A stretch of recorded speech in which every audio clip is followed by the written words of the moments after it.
How to print with varnish. The printing of varnish makes the samples look very bright and more vivid. The surface of the unvarnished sample will appear much duller than the varnished sample. So this is why the varnished sample is applied. Today's focus is to teach you how to print varnish well. Open the drawing software Photoshop to process the picture first, and then start to do spot color processing to the picture. Hold down the Ctrl key and click the process picture. Then you can see that the picture is selected with a dotted phrase. Then click on the channel. Click on the icon in the upper right corner.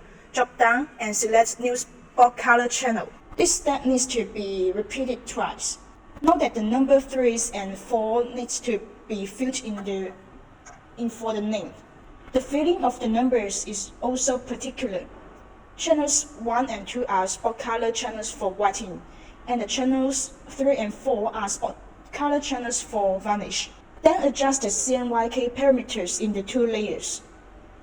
The above is the operation on the computer software, and the operation of the printing system also needs to be adjusted according to the actual situation to achieve the desired effect. Here we do two kinds of varnish treatments. One is full spread varnish and the other is partial varnish. The printing of full varnish is only suitable for dust-free workshops. Otherwise, it is inevitable that dust in the air will fall on the products during printing, which will affect the printing effect. Partial varnish is printed on the surface on the finished product. The contrast can improve the texture grade of the product and present a special feeling. Compared with full spread varnish, we recommend that you use partial varnish for printing.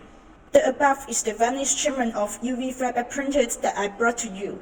I hope to provide you with some help, and I hope it can effectively help everyone.